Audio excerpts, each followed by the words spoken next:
Welcome to Telangana వెలుగు. నేను మీ రాజు.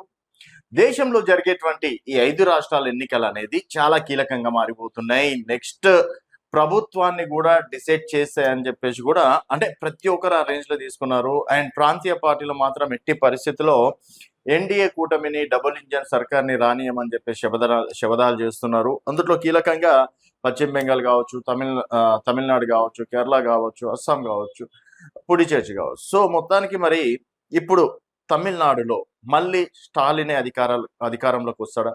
విజయ్ ప్రభావం ఎంతవరకు ఉంటుంది? అండ్ 5 సంవత్సరాలకు ఒకసారి మార్చేటువంటి ప్రజలు ఈసారి స్టాలిన్ మార్చి ఎన్డీఏ కూటమికి అవకాశం ఇస్తారా అనే దానిపైన వివిధ రకాలుగా సర్వేలు నడుస్తున్నాయి. సో ఆత్మసాక్షి సర్వే కూడా ఒక సర్వే చేయడం అనేది జరిగింది. దీంట్లో మళ్ళీ తమిళనాడు ఎన్ని స్థానాలు వస్తాయి, ఏ పార్టీ గెలిచే అవకాశాలు ఉన్నాయి అనేది ఒకసారి చూసుకుందాం. సో మొత్తానికి తమిళనాడు ఎన్నికలు అనేది ఈసారి రసవత్తరంగా జరిగే అవకాశాలు ఉన్నట్లు కూడా తెలుస్తుంది. దాదాపుగా 234 స్థానాలు. సో 234 స్థానాలకి ఏ పార్టీకి ఎంతవరకు పర్సెంటేజ్లు కావచ్చు. సో డిఎంకే, అన్న డిఎంకే, అలాగే టీవీకే విజయ్ పార్టీది, తర్వాత ఎన్టీకే, అదర్స్ మిగిలిన వారు ఎంతవరకు కాంపిటీషన్ వస్తారు అనేది చూద్దాం. వీళ్ళ సర్వే ప్రకారం ఏంటంటే డిఎంకేకి మాత్రం 41% వస్తాయని చెప్పేసి వీళ్ళు చెప్తున్నారు.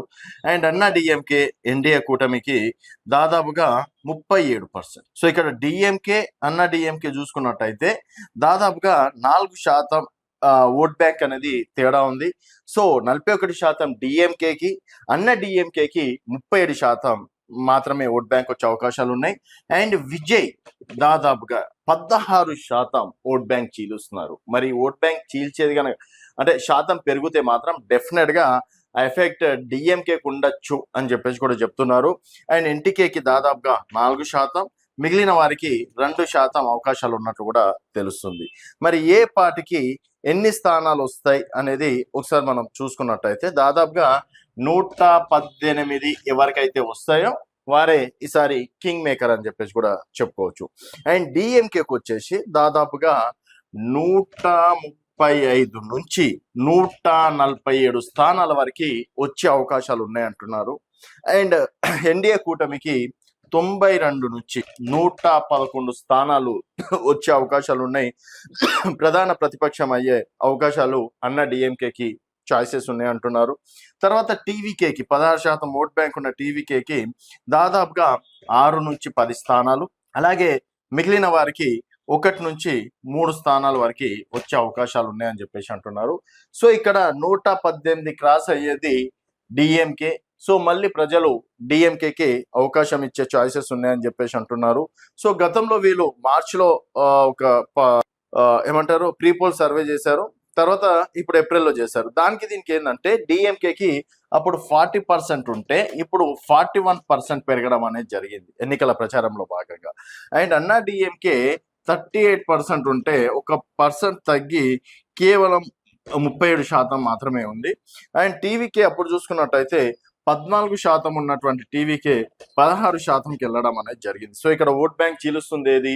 అన్న డిఎంకే ఓట్ బ్యాంక్ చీలుస్తుంది. ఎన్టీకే అప్పుడు 4, ఇప్పుడు 4 మాత్రమే ఉండడం అనేది జరుగుతుందని చెప్పేసి వీళ్ళు చెప్తున్నటువంటి మాట.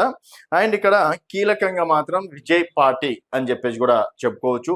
టీవీకే పార్టీ ఎంతవరకు ఓట్ బ్యాంక్ చీలిస్తే అదంతా మరి ప్రతిపక్షంకి అయితే ఇక్కడ లాస్ ఉందా అని చెప్పేసి అంటున్నారు. మరి సర్వేలు గతంలో చాలా సర్వేలు వచ్చినప్పటికీ భారతీయ జనతా పార్టీ గెలుపును ఆపలేకపోయినాయి. మరి ఇక్కడ అన్నా డిఎంకి ఈసారి ఏమైనా ప్రభావం చూపిస్తుందా లేదా? ఇక్కడ సనాతన ధర్మం అనేది ప్రధాన ఎజెండా నడుస్తుంది.